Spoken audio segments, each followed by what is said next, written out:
the difference between getting sacked in the Premier League and getting sacked in the Premier Division in the League of Ireland, they're vastly different things, Shane, especially if you're, well, Premier Division managers is one thing, First Division managers is another as well, because the wage in the Premier League for a manager, lowest is 3.5 million, highest is 20 million. In the League of Ireland, it is similar-ish, Enda, yeah. I'd say you're coming close to what Sean Dyche is earning at Everton at the minute here, Shane, with Cobh Ramblers. But it's getting sacked in the League of Ireland is more comparable with getting sacked from a normal desk job when it comes to the wage and what it means for your life. So can you talk us through what it's like to be sacked as a League of Ireland manager? Because it must be just such a weird and probably heartbreaking, of course, situation. But even just from a financial point of view, it must be devastating. So the first point I'd make is I get where you're coming from in the comparison with getting sacked from a local desk job, but no, it's a lot worse than getting sacked from a local desk job, because for some weird reason, the normal employment laws don't really seem to fully stick within football, whereas from a normal desk job, they probably do. The biggest issue in terms of management, without a doubt, and the biggest issue in terms of management within the League of Ireland is that we have no representation or association body. That is a huge, huge issue. What the LMA do for managers in England is colossal and cannot be underestimated. And quite simply, you will get paid what you are entitled to get paid as a manager over there, because the LMA has the financial backing and power and clout to take a club to court, or, you know, back that manager to the hilt to make sure that they get everything that they're entitled to. That absolutely does not exist over here, unfortunately. And it's every man for themselves if and when the time comes that that the trigger is pulled on you. And the simple fact is, there's, as was put so politely to me when I got the bullet at a previous club, is, well, Shane, here's what you're entitled to, and here's zero. So let's have a conversation about where we're going to meet in the middle. And that's kind of the starting point for these kinds of conversations. I got a tip off from somebody within the club at the time to say, listen, Shane, you're going to get a phone call later this evening to ask you to attend the meeting tomorrow morning. And at that meeting tomorrow morning, there's going to be a discussion around whether you're going to be kept on or not, but the decision is already made. You're not going to be kept on. So this person was giving me a heads up that was the case, which I appreciated. I then was able to get myself ready for that conversation and kind of get my ducks in a row in terms of how I was going to handle that conversation. Believe it or not, even in my late 30s, my mammy is still my go-to person in that. Mam is top-notch, involved in business at a very, very high level. So I basically picked up the phone on a Saturday evening, rang Mam, said, listen, Mam, I'm going into a meeting tomorrow where I'm going to be sacked. You know, just need a bit of advice on what way this all plays out and how I go about making sure that I maximise kind of where I'm left after this. And to be fair to said club, the conversation was handled reasonably well. Now, I think people have got, to be fair, I didn't get stiffed at all. There was a bit of an effort made, which, to be fair, the club, the people representing the club have to do the best they can, you know, to get the best deal possible for the club. So the conversation would have started with them trying to lowball me, all right, and trying to stiff me a little bit. But because of, I suppose, because of Mam's advice and me having the bit of a heads up that it was coming, and therefore knowing exactly where I stood legally, and without giving too much away, also understanding the value of a non-disclosure agreement. You know, the club really needed me to sign a non-disclosure agreement. And quite simply, I wasn't going to sign that non-disclosure agreement until they agreed to sign a form saying I was going to be paid in full for the remainder of my contract, which is how it played out. Which was fair enough. And I mean, to really stress how little kind of acrimony there was here, you know, once that conversation finished, and I went out into the lobby with the main point of contact for the club. We sat down and we had a tea and coffee, and he asked me for a bit of advice around who would replace me. You know, threw a couple of names at me in terms of who the club were, you know, potentially likely to move on and what was my take on them. And I gave him an honest opinion on the different people. So there was, you know, it was, thankfully for me, that one was all handled reasonably well, but in a lot of cases it can get a hell of a lot messier than that. And so when you're doing your coaching badges, like, I presume they don't train you for this moment. So No. was it just a natural reaction of how you felt, and even just being courteous enough with the people that you had worked with previously to do something like that? Or where did that come from? Where did the emotional reaction from you come from? Well, I suppose first of all, I would tend to be quite a logical and less emotional person by and large, and I understand the game that I'm in. Simple as, like, you tell me a manager who hasn't been sacked.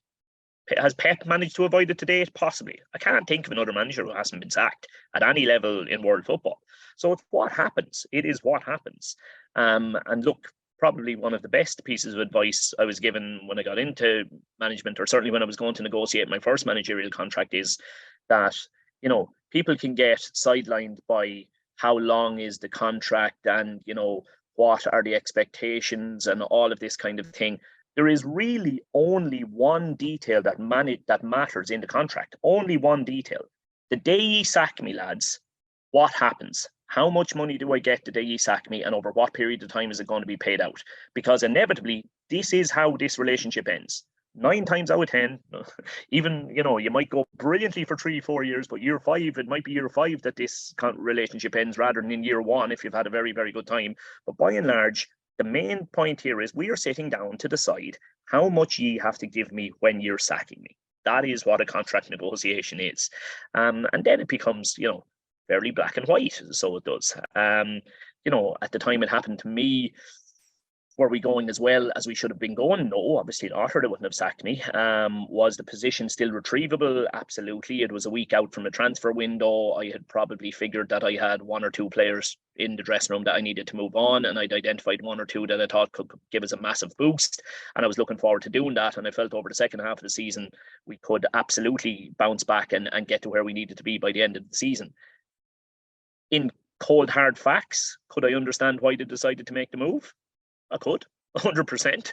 Despite the fact that I fully believed that I was capable, I was the person to turn it around, I was capable of turning it around, I could understand their position and why they made the move they did. So, I know it's not easy, but you do kind of have to try and remove the emotion from all this and remember that, it is just business, So that would be similar enough, I guess, to a player who is negotiating a new contract with a payout clause included in it.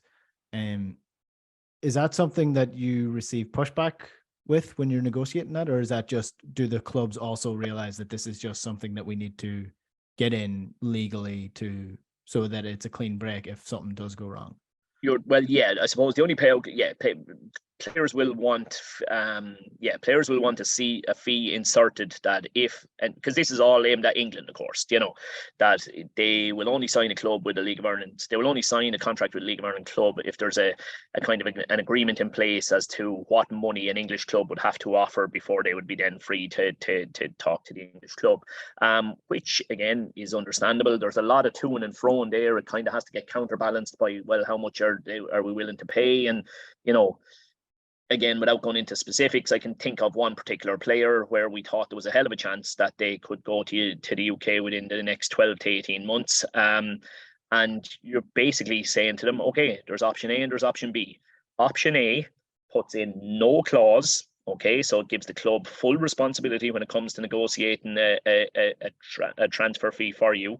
And because there's no clause, we will pay you, let's go, €1,500 a week. Okay, and then option B is we will put in a clause there that if any English club comes in and offers us €100,000, we have to accept the €100,000. We can't try and negotiate for higher. But if you want that clause in there, now we're going to pay you €1,200 a week instead of €1,500 a week. Your call. And then put it back in the players' court to make the decision. So that's kind of how those conversations tend to go. So after you have the conversation with the club, you're leaving, all of the financial element of it is put to bed, and everyone sort of moves on with your life. What's the next steps in your head? Is it immediately to get back into the game, to start coaching at maybe an assistant role or a sort of a scouting role, or is it to maybe go and start learning even more by visiting different clubs or taking a break out of it completely? How do you remove yourself from the game to the point where you're taking a break, but also remain in the game enough so that you might still be thought about when people are appointing new managers? Yeah, again, and I suppose there's probably three factors that feed into that. One is going to be the primary one is going to be your financial situation. So, some people may have been completely stiffed or maybe going up against a club who are looking to drag them through a long legal battle before they receive a penny. And, their priority, depending on maybe I just need to get work and work. Quite often, you look at the vast majority of League of Ireland managers, when they get the sack, unlike say Keith, right? Who Keith only left a full-time job, not that long ago to go full-time at Bowes. So Keith's big decision, not to speak for Keith overly, but just giving an example of it, Keith's big decision, obviously when he left Bowes is, well, I would imagine Keith was probably pretty good at his day job. Okay. So maybe the people who were his previous employers said, listen, Keith, you want to come back? There's an option. We'll take you back with open arms.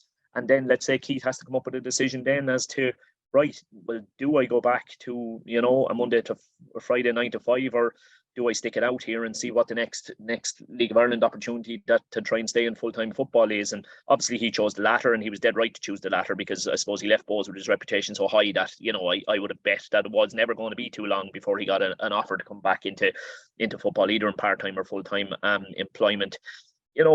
Last time I left full-time football, it was a little bit different for me. My reputation would have been as high as Keith's.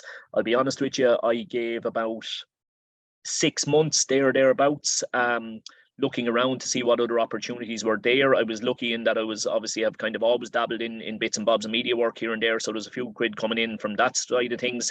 But I suppose for the next 6 months, it was my aim to try and get back into football as my main employment. The previous employers that I had left, as in my day job, had made it very, very clear to me that they would love to have me back.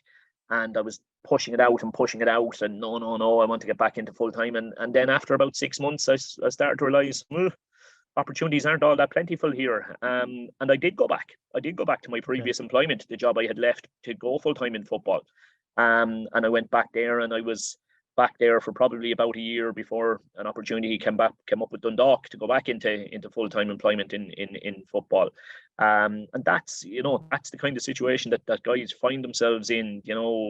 Now quite often they'll go into jobs in sport, so they're keeping their toe in the water to a certain extent. I think you take a guy like Ian Morris, Ian's stock was extremely high only not so long ago. And then things didn't go wonderfully for him at Waterford. He finds himself out of it. And at the moment he's working for a company called Kipman Labs, who are very heavily involved in high-end sport.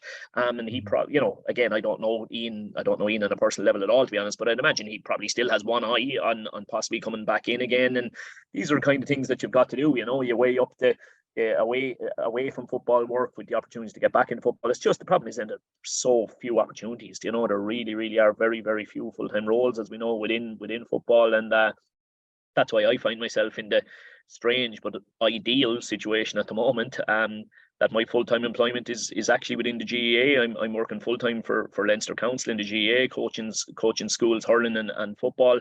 That's a role that I absolutely love, and that's a role that I would hope to be in for the next 10 to 20 years. While also knowing that they have no issue that, providing I'm doing the business for them Monday to Friday, kind of 9 to 5, that they have no issue with me, being involved in League of Ireland at the same time. So that's an ideal kind of win-win for me,